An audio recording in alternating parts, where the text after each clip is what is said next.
तो hello friends, स्वागत है अपने यूट्यूब चैनल एजुकेशन में गुप्ता जी में। तो आप सभी फिर से 30 मोस्ट इंपोर्टेंट क्वेश्चन लेके आ चुके हैं दोस्तों, जो कि क्लास 10th वाले के लिए साइंस का है। तो क्या करना है, इसको आपको सही से नोट करना है। सारे बोर्ड एग्जाम में पूछे जाने वाला प्रश्न है, 100% बोर्ड परीक्षा में इसी में से आएगा। तो क्या करना है, इसको आपको सही से नोट कर लेना। अगर उससे पहले मेरे चैनल पर पहली बार आए हैं तो मेरे चैनल को सब्सक्राइब और साथ में बेल आइकन दबा दिया, ताकि हमारा कोई भी नया वीडियो अपलोड हो तुरंत आप तक पहुंच जाए। तो चलिए बिना समय का क्वेश्चन की ओर चलते हैं। तो आपको पहला नंबर में दिया दिया है, प्रकाश के अपवर्तन के कितने नियम होते हैं। प्रकाश जब टकराता है तो उसका अपवर्तन के कितने नियम होते हैं। तो आपका इसका राइट सही करेक्ट से भी हो जाए। दो नियम होते हैं, प्रकाश के अपवर्तन के भी दो नियम होते हैं, परावर्तन के भी दो नियम होते हैं। इसको आपको सही से नोट करना है। अब प्रकाश के परावर्तन के कितने नियम होते हैं, दूसरा नंबर आपको दिया जा रहा है तो दो ही होगा। इसको आपको सही से नोट कर लेना है। तो चलिए अगले क्वेश्चन को चलते हैं। तो तीसरे नंबर में सरल सूक्ष्मदर्शी में किसका उपयोग होता है।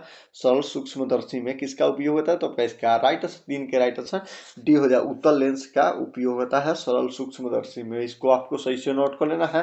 तो चलिए अगले क्वेश्चन को चलते हैं। तो आपको चार नंबर में दिया है, जो वस्तु निकट से मतलब जो वस्तु निकट की वस्तु में मतलब जो नेत्र निकट की वस्तु को साफ नहीं देख सकता है, उस नेत्र को क्या कहते हैं। तो इसका राइट आंसर चार के राइट आंसर ये हो जाएगा निकट मतलब निकट दृष्टि दोष हो जाएगा उस नेत्र को। इसको आपको सही से नोट करना, चार का राइट आंसर बी हो जाएगा। तो चलिए अगले क्वेश्चन को चलते हैं। तो आपको 5 नंबर में दिया मानव नेत्र में है क्या, मानव नेत्र में क्या है। तो इसका राइट आंसर 5 का राइट आंसर सी हो जाएगा। उत्तल लेंस हो जाए, उत्तल लेंस होता है मानव नेत्र में। इसको आपको सही से नोट कर लेना है। तो चलिए अगले क्वेश्चन को चलते हैं। तो आपको 6 नंबर में दिया जा रहा है, मानव नेत्र में मतलब मानव नेत्र वस्तु का प्रतिबिंब निम्न में से किस भाग पर बनता है। मानव का जो नेत्र है उसमें वस्तु का प्रतिबिंब किस भाग पर बनता है। तो इसका राइट आंसर 6 के राइट आंसर बी हो जाएगा, रेटिना पर।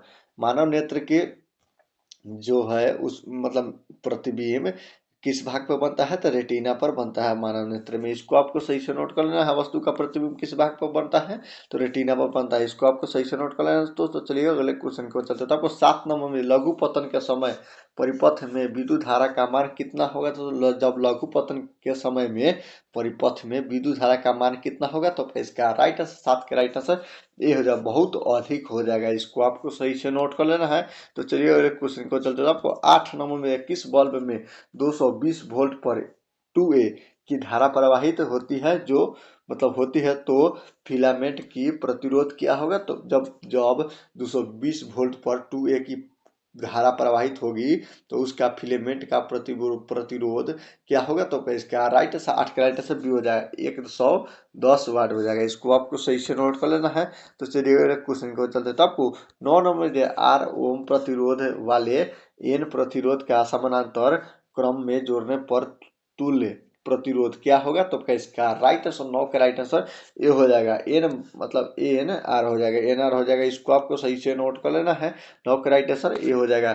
इसको आपको सही से नोट कर लेना है। तो चलिए अगले क्वेश्चन को चलते हैं। तो आपको 10 नंबर विद्युत धारा की प्रबलता का एसआई मात्रा क्या है। विद्युत धारा का प्रबलता का एसआई मात्रा क्या है। तो का राइट आंसर 10 के राइट आंसर ये हो जाएगा, एम्पियर हो जाएगा। इसको आपको सही से नोट कर लेना है। तो चलिए अगले क्वेश्चन को चलते। तो आपको 11 में धारा मापने के यंत्र को क्या कहते हैं। जो धारा मापते हैं उसको यंत्र को उसका यंत्र को क्या कहते हैं। तो इसका राइट आंसर 11 के राइट आंसर ये हो जाएगा, मीटर कहते हैं धारा मापने यंत्र को। ये राइट आंसर इसका सही हो जाएगा। तो चलिए अगले क्वेश्चन को चलते। तो आपको 12 नंबर में प्रतिरोध का एसआई मात्रा क्या है। प्रतिरोध का एसआई मात्रा क्या है। तो इसका राइट आंसर 12 का राइट आंसर सी हो जाएगा, ओम।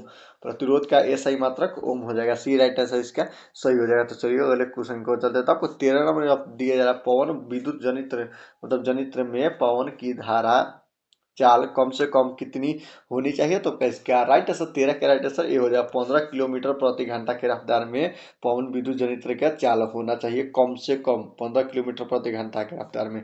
इसको आपको सही से नोट कर लेना है। तो चलिए वाले क्वेश्चन को चलते हैं। तो आपको 14 नंबर में निम्न में से कौन मतलब बायोगैस ईंधन का स्रोत नहीं है। तो इसका राइट आंसर 14 के राइट आंसर सी हो जाएगा, नाभिकीय ऊर्जा, जो कि बायोगैस ईंधन का स्रोत नहीं है। इसको आपको सही से नोट कर लेना है। तो चलिए अगले क्वेश्चन को चलते हैं। तो आपको 15 नंबर में ऊर्जा का सबसे अधिक प्रत्यक्ष और विशाल स्रोत क्या है। तो इसका राइट आंसर 15 का राइट आंसर सी हो जाए, सूर्य। सूर्य जो है ऊर्जा का सबसे अधिक विशाल स्रोत है। इसको आपको सही से नोट कर लेना है। तो चलिए अगले क्वेश्चन को चलते हैं। तो आपको 16 नंबर में Cu2 मतलब CuO+H2 बराबर Cu प्लस H2O किस प्रकार की अभिक्रिया है? तो क्या इसका राइट है? 16 का राइट आंसर बी हो जाएगा, अपचन अभिक्रिया है। इसको आपको सही से नोट कर लेना, बी राइट आंसर इसका सही हो जाएगा। तो चलिए अगले क्वेश्चन की ओर चलते हैं। तो आपको 17 नंबर में दिया है, इलेक्ट्रॉन के समानांतर मतलब स्थानांतरण से बचे यौगिक क्या कहलाते हैं? जब इलेक्ट्रॉन के समानांतर से मतलब स्थानांतर से बचे यौगिक क्या कहलाते हैं? तो क्या इसका राइट आंसर 17 का राइट आंसर बी हो जाएगा, बौद्धिक मतलब वैद्युत संयोजी हो जाएगा। इसको आपको सही से नोट कर लेना है। तो चलिए अगले क्वेश्चन को चलते हैं। आपको 18 नंबर मतलब सोडियम की परमाणु संख्या कितनी है? सोडियम की परमाणु संख्या कितनी है? तो इसका राइट आंसर 18 का राइट आंसर 11 हो जाएगा। सोडियम की परमाणु संख्या 11 है। इसको आपको सही से नोट कर लेना है। तो चलिए अगले क्वेश्चन को चलते हैं। आपको 19 नंबर में दिया है, बेकिंग पाउडर का अनुसूत्र क्या होगा? बेकिंग पाउडर का अनुसूत्र क्या होगा? तो इसका राइट आंसर 19 के राइट आंसर सी हो जाएगा, NaHCO3। बेकिंग पाउडर का अनुसूत्र क्या होगा? NaHCO3। इसको आपको सही से नोट कर लेना है। तो चलिए अगले क्वेश्चन को चलते हैं। तो आपको 21 नंबर में निम्न में से पीएच का कौन सा मान क्षारक विलयन का मान होता है? तो इसका राइट आंसर 21 के राइट आंसर डी हो जाएगा, 13 होता है, जो कि क्षारक विलयन का मान पीएच क्षारक विलयन का मान 13 होता है। इसको आपको सही से नोट कर लेना है। तो चलिए क्वेश्चन को चलते हैं। आपको 22 नंबर पीपल है, पीपल क्या है?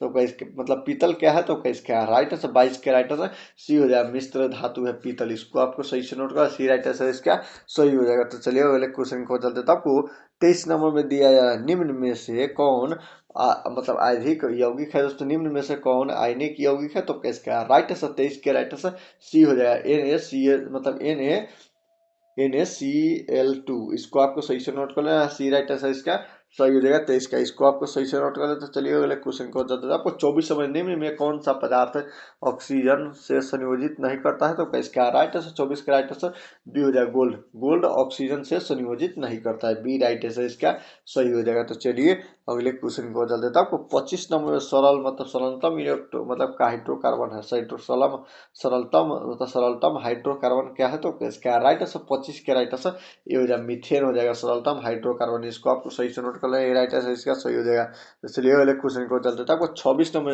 कार्बन हाइड्रोजन से संयोग कब करता है? तो इसका मतलब कार्बन हाइड्रोजन से संयोग कर क्या बनता है? तो इसका राइट आंसर 26 के राइट आंसर बी हो जाएगा, हाइड्रोकार्बन हो जाएगा। इसको आपको सही से नोट कर लेना है। तो चलिए अगले क्वेश्चन को चलते हैं। तो आपको 27 नंबर वायुमंडल में CO2 गैस की उपस्थिति क्या है? तो इसका राइट आंसर 27 के राइट आंसर सी हो जाएगा, 0.03% वायुमंडल में CO2 गैस की उपस्थिति है। इसको आपको सही से नोट कर लेना है।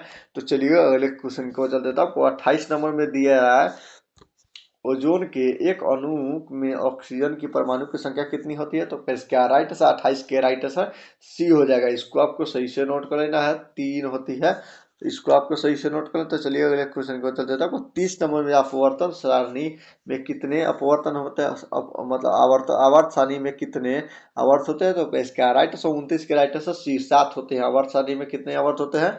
तो 7 होता है। इसको आपको सही से नोट कर लेना है, 7 होता है। इसको आपको सही से नोट कर ले। तो चलिए अगले क्वेश्चन को चलते हैं। तो आपको 30 नंबर में दिया जाए, हीलियम गैस तत्व है, हीलियम कैसा तत्व है? तो इसका राइट आंसर 30 के राइट आंसर ये हो जाए, अक्रिय तत्व है हीलियम। इसको आपको सही से नोट कर लेना है, ये राइट आंसर इसका सही हो जाएगा। तो उम्मीद करता हूँ कि वीडियो आप लोगों के लिए अच्छा लगा हो, और अच्छा लगा हो तो वीडियो कर दीजिए लाइक और चैनल का सब्सक्राइब। जय हिंद, जय भारत।